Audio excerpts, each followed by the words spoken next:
वो जो हाइड्रा बनाया गया है उसको हमने बताया है कि वो उसका कोई लेजिस्लेटिव लीगल बैकिंग नहीं है, उसको वो पब्लिक डोमेन में है। और फिर हमारे एमएलए कौसर साहब जाकर चीफ सेक्रेटरी को भी बोले हैं, ये बात हम बोले हैं। और तीसरी बात ये है कि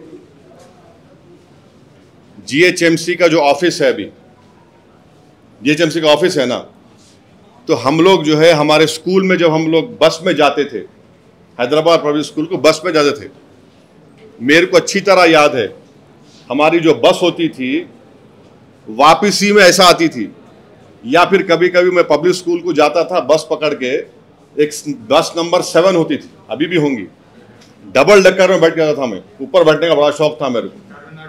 हाँ, वो लिबर्टी से जाती थी, लिबर्टी से टैंकबंद जाती थी। वहां पर जहां पर जीएचएमसी का ऑफिस है वहां पर एक वाटरफॉल था, मैं ही देखा सो हूं। नेकलेस रोड एफटीएल पर है, तोड़ो उसको आप। नेकलेस रोड एफटीएल पे है, बोल रहा हूं मैं आपको, तोड़ते आप उसको? तोड़ना चाहिए ना भाई, कौन रोक रहा आपको? एफटीएल है, सीसीएमबी का, गवर्नमेंट ऑफ इंडिया का ऑफिस है हिमायत सागर के पास, बना लिया आप, गवर्नमेंट ऑफ इंडिया का है। तो ये हमारा ऑब्जेक्शन इस बात पर है, ये हमारा ऑब्जेक्शन इस बात पर है।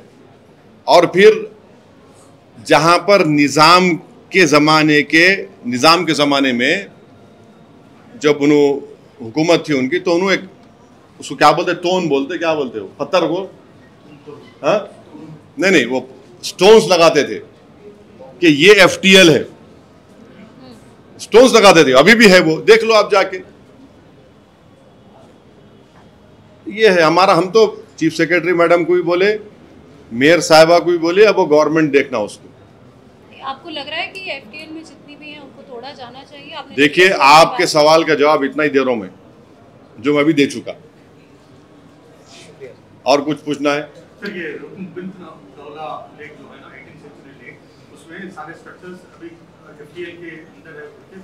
मैं आपको रिक्वेस्ट सुनिए,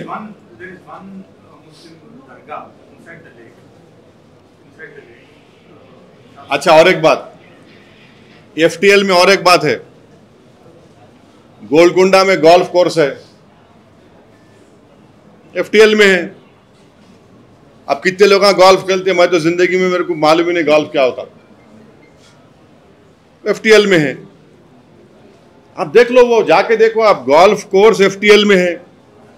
अच्छा, कितने आईएएस आईपीएस ऑफिसर जाके खेलते, टिक टिक टिक टिक, वहां पे 3-3 घंटे खेलते आईएएस आईपीएस अफसर वहां पे, वही गोल्फ कोर्स में है। फोटो निकाल के डालता हूं मैं, अब कौन से आईएएस आईपीएस खेलते गोल्फ कोर्स वहां पे, 4-4 घंटे खेलते गोल्फ का। खेलने गए तो 3 घंटे खेलना पड़ता, एक होल क्या क्या रहता वो लंबा होता। भाई क्या हो रहा है फिर ये? वो दरगाह क्या बोल रहे आप? हाँ हाँ,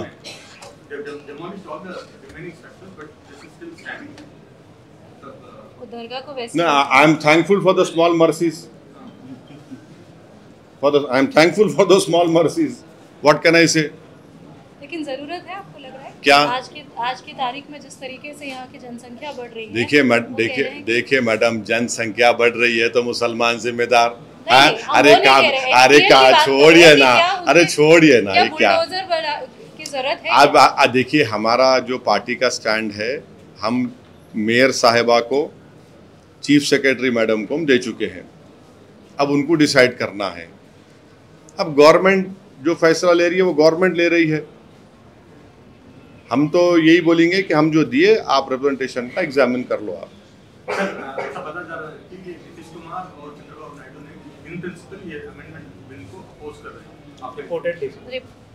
देखिए, I cannot speak for both of these political party और these leaders, it is for them to say, but definitely the TDP MP, when he stood up in the parliament, Mr. Balayogi's son, late Balayogi's son, he said that this should be referred to a committee. That is on record, he said. But I cannot speak for them. It is वो party है, वो लोग बोल सकते हैं अपने बारे में।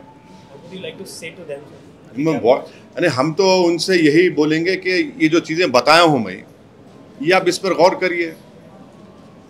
ये वक्फ के इंटरेस्ट में नहीं लाया जा रहा है एक्ट, ये वक्फ प्रॉपर्टीज़ को बचाने के लिए एक्ट नहीं लाया जा रहा है।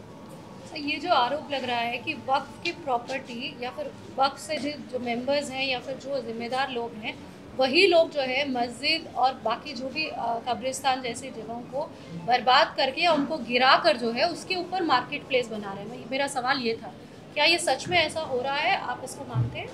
नहीं, कहाँ हो रहा है हमको बताइए ना। मैं आपको एक मिसाल दे रहा हूँ। अब आप इसमें से बात चैनल नहीं चलाएंगे इसको। एक यतीम खाना था बम्बई में, यतीम खाने को 20 करोड़ रुपए में बादशाह सलामत खरीद लिए। बादशाह सलामत यतीम खाने को खरीद के आलीशान पैलेस बना लिए। वो केस सुप्रीम कोर्ट में चल रहा। अब उसका जिम्मेदार कौन है? हम हैं। औरंगाबाद जालना रोड है, वहां जाके देखो आप कौन कब्जा करके बैठा हुआ है, कौन सी पॉलिटिकल पार्टी का आदमी बैठा हुआ है वहां पे। आप देख लो, आप कौन है वो देख लो आप जाके। दिल्ली में 2 5 स्टार होटल है। किसकी जमीन पे 5 स्टार होटल बनी हुई है भाई साहब?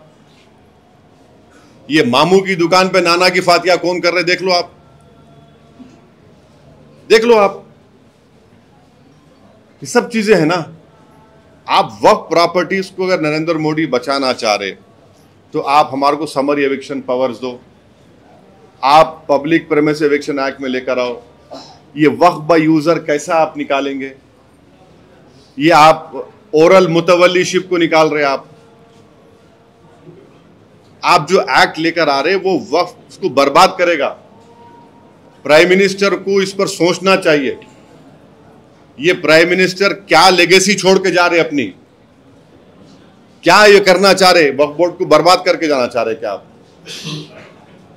आप एनक्रोचर्स को रिवॉर्ड करना चाह रहे बजाय उनको निकालने के? और उस एक्ट में जो 24 एक्ट में एक चीज है, आप लोग पढ़ो, मेरे को सेक्शन याद नहीं आ रहा, जिसमें इंदिरा गांधी इमरजेंसी में एक वर्ड इस्तेमाल करी थी कि उन्होंने जब इमरजेंसी डिक्लेयर करे थे इलेक्शन हारने के बाद, उसमें उन्होंने बोले थे कि no court should try this, no court should hear this. वही वर्ड, 3 वर्ड को इस्तेमाल करे इस एक्ट में। अब क्या इमरजेंसी लाना चाह रहे आप जाके पढ़ो, सेक्शन नंबर याद नहीं आ रहा मेरे को, वो हुआ है। चलिए साहब, थैंक यू। सर 2022 में भी ऐसा कुछ अमेंडमेंट प्रपोज किया गया था, तो उसका इसका कुछ 2022 में भी जो अमेंडमेंट बिल तो उसको वापस ले ली बीजेपी। नहीं, उसको बीजेपी वापस ले ली। They have taken it back, very cleverly they have taken it back. कोई कंसल्टेशन नहीं किए, स्टेक होल्डर से बात नहीं किए, कुछ भी नहीं करे। मैं आपको रिक्वेस्ट करूंगा, माइनॉरिटी मिनिस्ट्री के वेबसाइट पे जाइए, उसमें इवेंट्स बोल के है, एक फोटो नहीं है उन्हें कंसल्टेशन करे सो। सेंट्रल वक्फ काउंसिल की वेबसाइट है, वहां जाके देखो आप, एक नहीं है, कुछ भी नहीं है। आप क्या करना चाह रहे भाई? और उसमें बोल रहे कि वक्फ वाल औलाद में, माने वक्फ वाल औलाद का मतलब ये है कि मेरी औलाद के लिए मैं वक्फ कर रहा हूँ, और बोलता हूँ कि इसमें से एक 30% मैं वक्फ की एक्टिविटीज़ के लिए, मैं बाकी मेरे औलाद के लिए, या फिर मैं बोलता हूँ इसका जो इनकम आएगा मेरी औलाद के लिए, उसमें जो ऑर्फन है, विडोज है। इसमें आप क्या कर दिए मोदी सरकार? लीगल हेयर्स का शेयर मार नहीं खाना। अरे भाई साहब, हिंदू धर्म में अगर कोई पेरेंट्स, उनके 2 या 3 बेटे हैं या औलाद है, उन्होंने अपनी पूरी प्रॉपर्टी एक औलाद को दे सकते बाय विल। मुसलमान नहीं दे सकता, ओनली 1/3 दे सकता मुसलमान। समझिए आप, जिंदगी में हिंदू और मुसलमान अपनी प्रॉपर्टी को, अपनी औलाद को गिफ्ट कर सकते, गिफ्ट।